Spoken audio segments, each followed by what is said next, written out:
Assalamualaikum warahmatullahi wabarakatuh. Pertemuan kali ini kita akan membahas tentang syarat penataan produk. Sebelum kita mulai materinya, yang kali ini kita awali dengan membaca terlebih dahulu. Bismillahirrahmanirrahim. Semoga kedepannya lebih lancar dan bisa berguna untuk kita.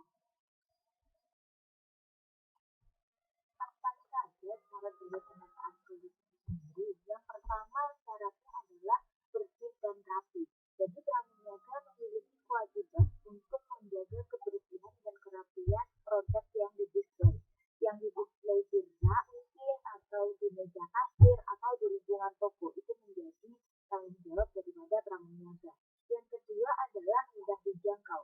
Display barang dagangan harus diletakkan sesuai dengan penataan yang baik agar mudah terlihat, dicari dan dijangkau oleh konsumen, agar lebih memudahkan konsumen untuk mencari produk yang sedang dicarinya. Kemudian yang ketiga adalah lokasinya tepat. Nah, lokasinya tepat di sini yang pertama bisa dikunjungi dengan mudah oleh konsumen. Kemudian yang kedua, lokasinya itu sesuai dengan produk-produk yang dijualnya. Nah, penempatan produk pada lokasi yang tepat disesuaikan dengan jenis, ukuran, warna, dan lain-lain juga harus diperhatikan. Yang keempat adalah aman. Aman di sini baik keamanan bagi pengelola toko dari potensi kehilangan maupun keamanan untuk konsumen. Selanjutnya adalah menarik. Display barang dagangan harus dibuat semenarik mungkin agar konsumen itu puas ketika mendatangi suatu toko tersebut. Yang selanjutnya, yang terakhir adalah self-service atau konsumen bisa mengambil sendiri, memilih sendiri, mengecek barang yang mana yang ingin diambil. Jadi biasanya konsumen suka memilih yang mana, itu terserah konsumen. Jadi di sini self-service, konsumen melayani apapun yang diinginkan oleh konsumen sendiri. Penataan daripada barang-barang dagangan itu tidak serta-merta diletakkan di sembarang tempat. Biasanya sesuai dengan ketentuan yang berlaku atau memang sudah sewajarnya seperti itu. Jadi biasanya produk-produk itu akan diletakkan sesuai dengan jenis, macam ataupun bentuknya. Yang pertama di sini yang akan kita bahas yaitu tentang penataan produk fresh.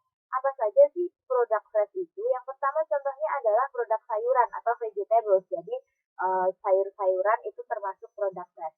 Buah-buahan, daging, produk olahan susu, dan juga produk yang dibekukan.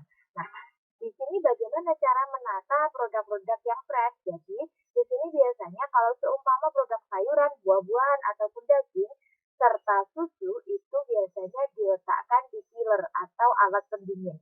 Nah, kalau seumpama produk yang dibekukan berarti harus diletakkan di dalam freezer. Kenapa kok seperti itu? Karena agar mencegah barang-barang itu cepat membusuk dan juga bisa penjualannya bisa lebih lama. Jadi agar menjaga kesegarannya, itu kalau seumpama produk fresh harus ada barang-barang atau alat-alat yang mendukung agar tidak cepat membusuk.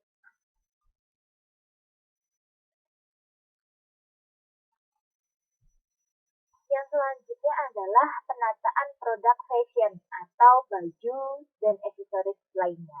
Di sini produk fashion biasanya pengelompokannya didasarkan pada jenis kelamin, usia pemakaian, warna, corak, dan lain-lain. Misalnya, yang pertama adalah produk fashion bayi.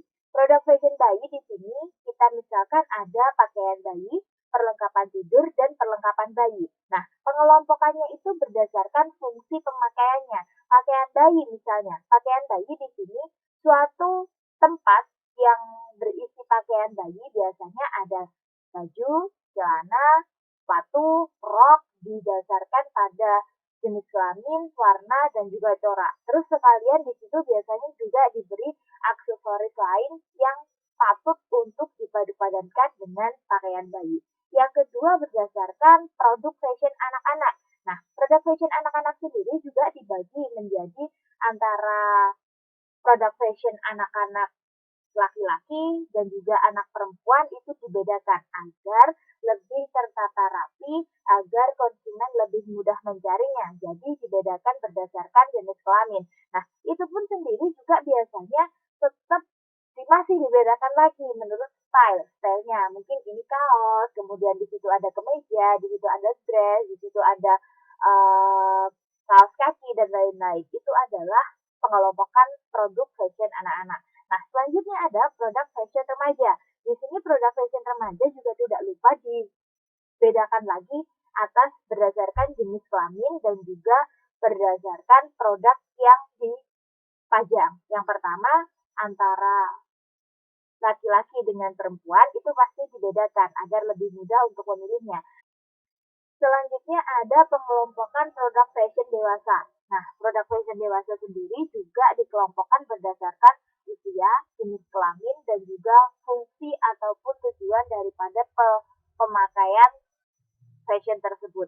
Jadi di sini sudah bisa ya menggambarkan bahwasanya pengelompokan produk fashion di sini berdasarkan usia, jenis kelamin, ataupun produk yang dipajang itu apa. Nah, di sini selanjutnya ada penataan produk sport. Jadi dikelompokkan berdasarkan yang pertama fashion olahraga, peralatan olahraga, pengelompokan berdasarkan usia dan juga pengelompokan berdasarkan kategori dan fungsinya. Jadi, kira-kira seperti itu tadi dasar-dasar penataan produk. Produk itu akan ditaruh di mana, dengan apa saja peletakannya, itu akan dipikirkan oleh peritel. Jadi, di sini penataan produk itu tidak hanya peletakan barang-barang yang akan dijajakan saja, tetapi bagaimana menampilkan barang tersebut agar menarik dilihat konsumen, agar memudahkan konsumen dan juga memudahkan pramuniaga sendiri. Jadi di sini penataan produk itu yang pertama adalah peletakan barang-barang dagangan, yang kedua bisa jadi untuk layout toko atau menghias toko, yang ketiga bisa menjadi sarana untuk melindungi barang-barang tersebut dari kotoran, dari debu, dan lain-lain. Itu adalah penataan produk. Sekian materi dari saya tentang syarat penataan produk. Bila ada yang kurang paham bisa segera ditanyakan. Dan juga terima kasih atas perhatiannya. Mohon maaf bila ada kesalahan.